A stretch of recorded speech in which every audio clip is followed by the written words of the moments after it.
so much, Anne, for this fantastic introduction. And during the day, I tried to present just some slides also to remind you what we have discussed today. Maybe I've been chosen because I'm professor of statistics, and you know that statistics deals with uncertainty. This is what we are supposed to do. And just to inform you about what's going on outside this room, thinking the unthinkable. Suppose that you get the Nobel Prize and you are invited to go to get it. Would you answer, I'm sorry, I have something else to do? Would you? Well, Bob Dylan did it. Today, Bob Dylan said, I'm not going to get the prize because I have something else to do. This is really unthinkable, right?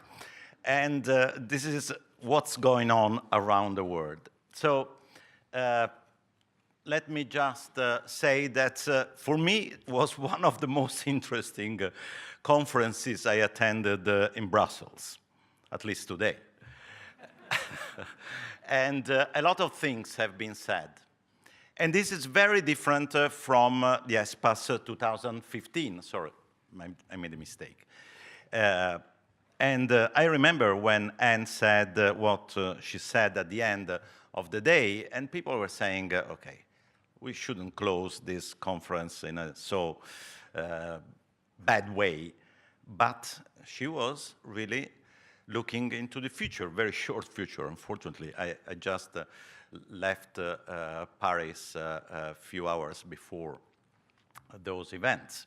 So there was still hope that, as she said, that 2016 could be better. Now, today, we heard that everybody is really scared about growing populism everywhere, that there are new ways to mobilize people, and this can make the difference, but also making populism even easier to develop.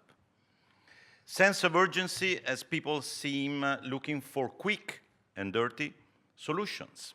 By the way, I recommend you to read an article on the New York Times, 24th August, about the post-truth politics, about the fact that someone said today that you can always find around now data that support your crazy ideas. And also the fact that you can have quick solutions is one of them. The difference between politics and policies, very important in my view. Need for bold initiatives, we heard also during this panel. Increasing connectivity can bring positive results, but a lot of challenges, especially from a social perspective, risks from disempowerment. I think that this word has to be really put in our mind. Disempowerment is something that is part of the problem, and a lot of other things. Now, non-linearities are becoming the new normal.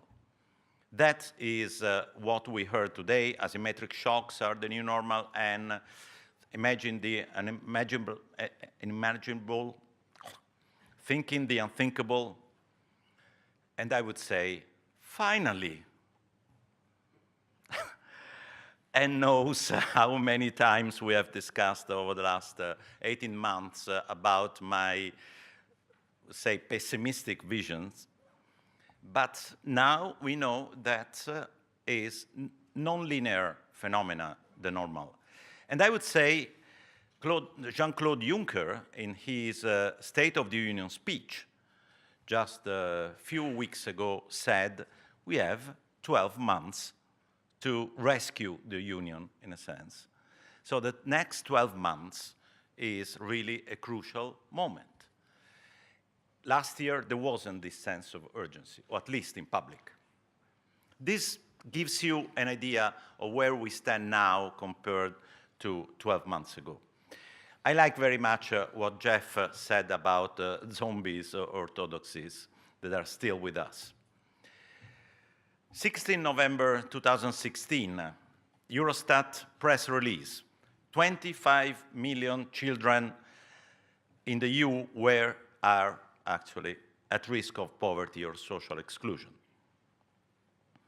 I think that this didn't take any headline in our newspapers. But then, when a few weeks, 1 week before actually, the DG ECFIN had published the forecasts for the next 2 years.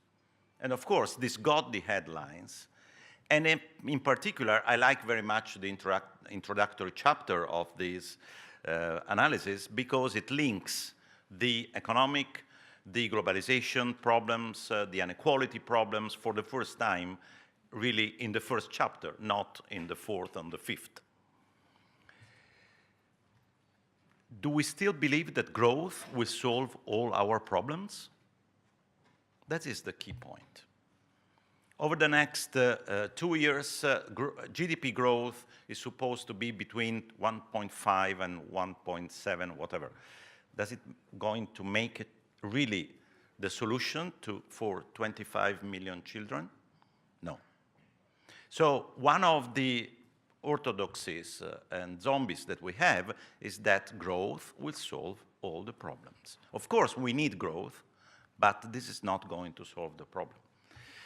And I like very much what Jeff reminded us. So when facts change, I change my mind. What do you do? Not only, sir. So how should we change our mind? We heard a lot of things. Sorry for starting from here, but I am using a chart of a strategic note of EPSC. This is the comparison between GDP per capita and household disposable income per capita. This is the red curve is GDP, is the language of economists. The other one is the language of people, what they get at the end of the month. And this distance is enormous. By the way, look at the distance before the crisis. Where did that part of GDP go? Not to people. So we are using wrong indicators. I have been fighting for this over the last 15 years. And I think that this is one of the most evident things that we are using wrong indicators that do not allow us to understand what's going on. This is a chart that I've been using a lot, but I couldn't resist to show it again because it really summarizes the fact that we are combining what we heard today about natural capital, human capital, social capital, all the forms of capital in a production process that produces GDP, but also wastes in the Pope sense, not only physical waste, but also human waste. He has used this very tough language. And we are putting at risk not only ecological system services, ecosystem services, but also what I called social system services. What is it? Trust. What is it? Confidence in long-term solutions, in incumbents, in those who could. And someone, when I say, do you see Brexit here? Yesterday, someone said, yes, of course, I can see it. This is, in my view, finally where we are getting, that everything is interconnected with everything, and the economy doesn't come before society, and then we try to fix the problems or environment, as Stefano Scarpetta said to us today. We knew that we were going to face this situation. These are the charts from Limits to Growth 40 years ago. We knew, but all those experts in foresight told us maybe in 2013 we will be solved all our problems, but there is a very narrow corridor around 2020 that risks to make everything exploding. And we are getting there. And by the way, I decided 40 years ago to become an economist, reading a book about the mess that the world could have been in 2020. So, what is the role of politics? We heard today. First, define the values. What are the values that unify us? Second, identify problems and solutions based on those values. Third, build consensus. I'm saying that because I like very much the discussion we had today about what unifies. And here I quote, has been quoted by everybody around the world, some of the Laudato Si points by the Pope. But I feel proud of being a European because of Article 3 of the Treaty of the Union. Do you know it? Have you ever read it?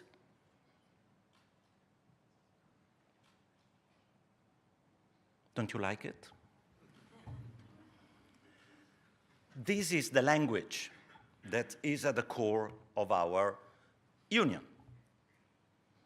Are we really delivering what this treaty and the Article 3 says?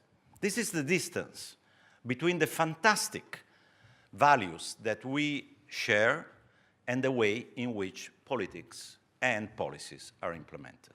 This is a serious problem because maybe citizens have not read the article, but they know what the union was for. And so they think that we are not delivering what we promised to deliver. Ideas from today. First of all, invest on people. Change education systems, lifelong learning. Change, as I said, statistical accounting rules. Record expenditures in education as an investment and not as a cost. Change people's and organization mindset. Right incentives, we heard. The indicators. Prepare yourself for non-linearities. Invest in foresight connected to the policy design with all the problems that we heard about foxes and so on. Redesign policies to minimize vulnerability and build empowerment and resilience. I added to my usual sentence, empowerment, because I'm very touched by what I heard today. And by the way, the discussion about the change in constitution in Italy is about this. It's the tension between efficiency of making decisions and representativeness of people. I don't want to enter in this, of course, but I think it's a very important point. Build resilience in people, companies, institutions. And we heard about very important, I would say, messages that could change the game in Europe, if we could, if we would, if we decide to overcome this idea that economic problems can be dealt at European level, while social at national level. This is a nonsense today. This is why I added the idea of a blue sky exercise to say, if we had to build the union now in the world that we know we are going to face, would we build it as we did it in the past? And finally, invest on what can unify and not on what is divisive. Focus on game changer. I like very much what Heather said on climate change as an opportunity. And of course, I cannot share more about what Jeff, his answer about Sustainable Development Goals. This can be a game changer. Develop a non-populistic vision of the future. Develop bold ideas, but also able to deliver quick results. Transform EU supporters like us into activists. Intensify the effort, what Jeremy said is very important. Rethink about EU competencies. The Commission has promised to deliver by March 2017 its white paper about the future. Is it going to be bold enough, visionary enough, really to relaunch the Union? That is a big challenge. A new definition of corporate social responsibility, someone talked about this today, to fight inequality and the loss of empowerment. So, in conclusion, is this a great opportunity for Europe? if we have to think about unthinkable, why not? Thank you very much.